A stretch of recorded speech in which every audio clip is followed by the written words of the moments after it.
man. For our rookies, I tell them, we're not waiting on you. It's time to go. Like, we drafted everyone for a reason. Like, you're here for a reason, so show up and let's see why you are here. It's no wait and see 2 years down the line. It's like, what are you doing for us right now? We want our rookies to know and understand the urgency of them to contribute right now. It's not a later thing. It's a right now thing. Texans swarm, baby. You a rookie? Swarm! You joining the Houston Texans in 2024 after a 10-7 season, an AFC South title, number 7 in franchise history, a wild card victory over the Cleveland Browns, and a tie first half against the Baltimore Ravens. You come in here, you better be ready to go, Joe. Ready to go. I almost knocked your coffee. Holy cow. I don't know what just happened, but my headphones table. just like blew up. They did? As I started talking, all of a sudden it got so loud from me hitting the table. Oh. You better be ready, though, Paul. You better be ready. You better be ready. The rookies better be ready. I got to say, it's one day. Saw little Blake Fisher out there at tackle, but it's because Laramie Tunsil wasn't there.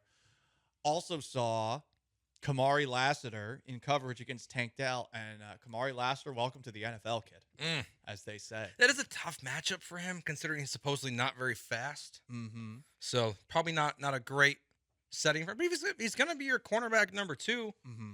He's going to face Jalen Waddle this year.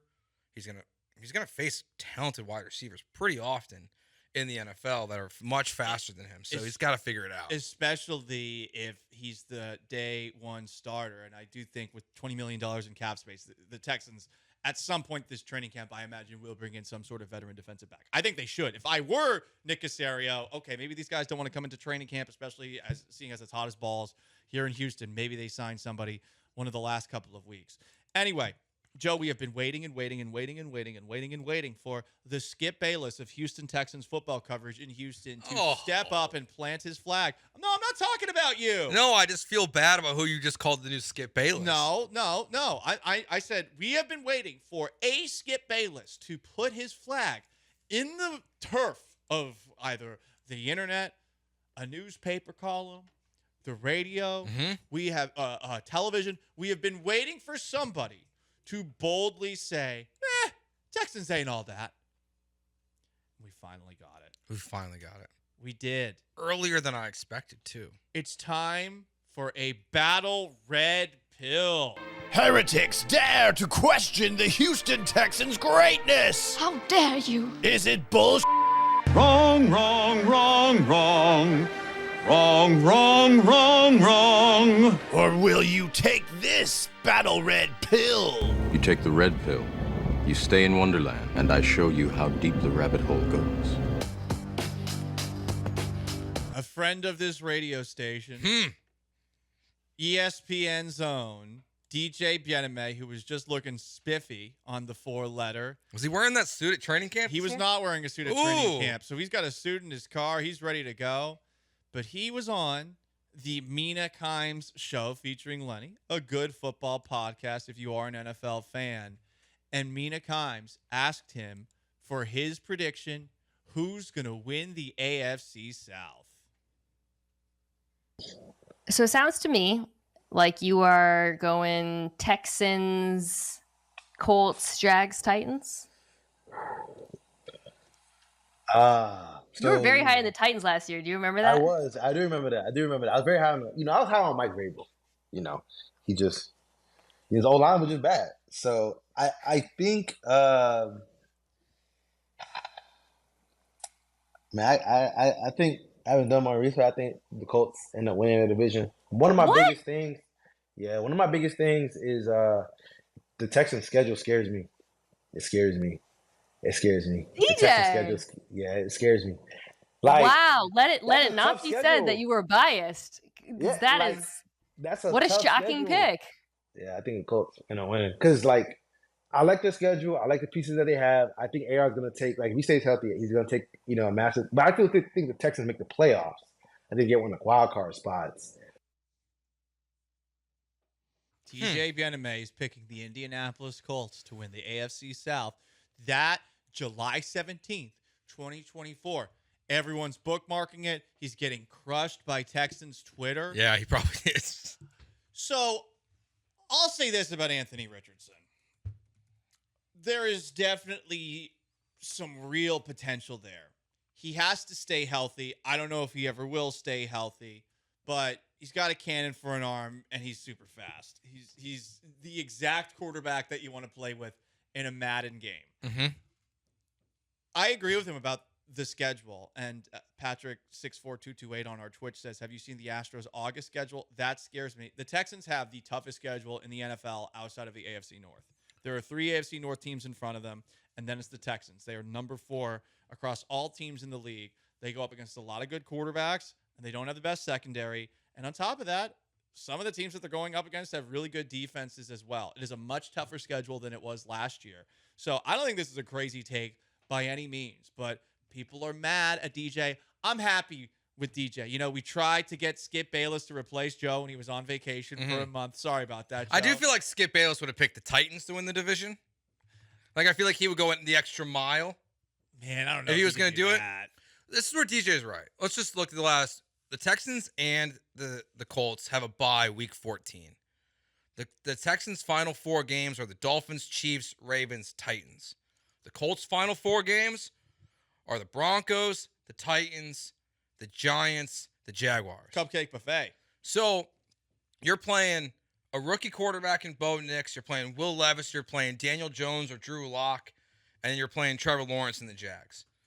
That's your final 4 games if you're the Colts. My biggest pushback is that Anthony Richardson started 4 games last year. He played 1 game, in which he played 4 quarters. I just can't buy into someone like that. You can sell me on the rest of the Colts. I don't believe in Joe Flacco.